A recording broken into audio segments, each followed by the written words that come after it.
welcome back to my YouTube channel. Today we will discuss about figure of speech that is in your poetry section. तो figure of speech होती क्या है? Figure of speech is said to be in use when the form of an ordinary sentence is changed to increase the effect or impact of the message being delivered. ये figure of speech जो होती है ये अलंकार को बोलते हैं, जो कि हम हिंदी और पंजाबी में भी पढ़ते हैं। अलंकारों का प्रयोग कब किया जाता है? जब कविता की प्रभावोत्पादकता को बढ़ाना होता है, यानी कि जो मैसेज कवि कन्वे करना चाहता है श्रोतागण को या फिर रीडर को, तो वो अपने शब्दों का इस्तेमाल इस तरीके से करता है कि कविता जो है वो बहुत ही प्रभावशाली लगती है, सिंपल वर्ड्स में नहीं होता है। तो फिगर ऑफ स्पीच क्या है? वो तब कहा जाता है जबकि हम एक सामान्य सेंटेंस जो होता है, सामान्य वाक्य जो होता है, उसको ज़्यादा प्रभावशाली बनाने के लिए कुछ विशेष शब्दों का इस्तेमाल करते हैं। तो सबसे पहले हम करेंगे पर्सोनिफिकेशन। पर्सोनिफिकेशन होता क्या है? इसमें वैसे तो फिगर ऑफ स्पीच बहुत ज़्यादा है, लेकिन आपके सिलेबस में +2 के अकॉर्डिंग सिर्फ 4 ही हैं, तो हम 4 ही करेंगे।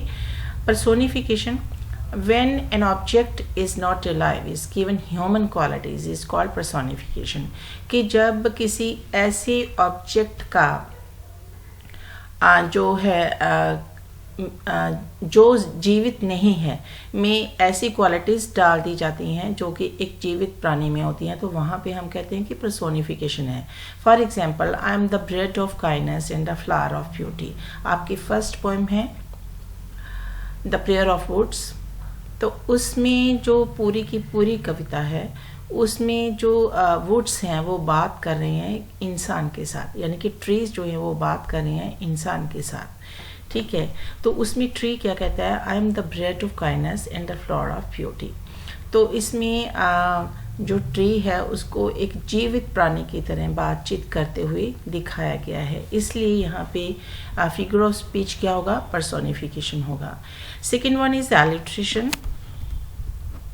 Alliteration is the repetition of the same sound, usually initial consonant of words in any sequence of words।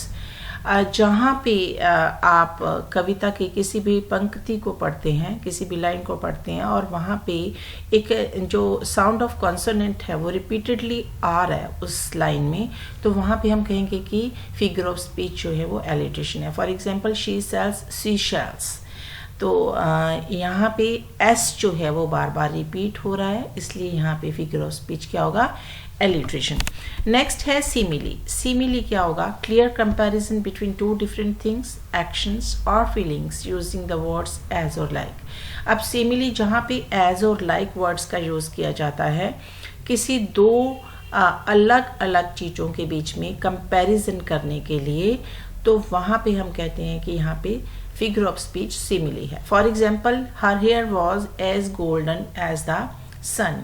कि उसके बाल जो थे ऐसे सुनहरी थे जैसे कि सूर्य, ठीक है। नेक्स्ट है, यहाँ पे जो एज वर्ड है उसका इस्तेमाल हुआ है, इसलिए फिगर ऑफ स्पीच क्या है? सिमिली है।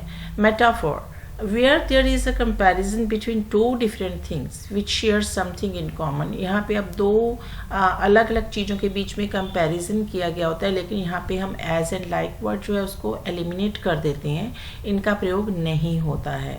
जैसे ही is as brave as a lion, तो ये हो गया सिमिली।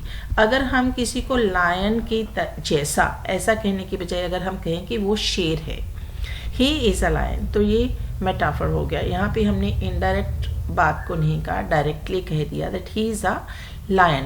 कि फर्स्ट वाले में हमने इसका कंपैरिजन लायन के साथ किया है, सेकंड वाले में हमने उसे लायन ही बोल दिया है, इसलिए वो मेटाफर हो गया, क्योंकि यहाँ पे एज और लाइक वर्ड्स का इस्तेमाल हमने नहीं किया है। So this was all about the figure of speech. हमने आज किया personification, alliteration and then simile और metaphor.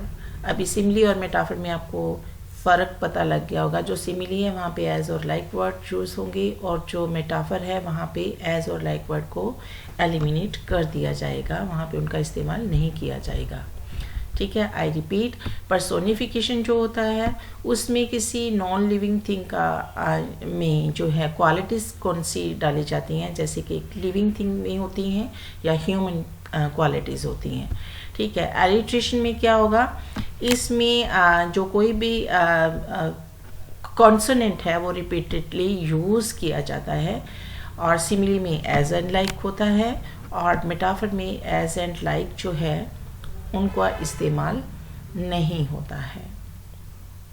I hope you have watched the video till end and you might have understood about the concept of figure of speech. So see you next time in my next video with a new topic. Till then, goodbye. Have a nice time.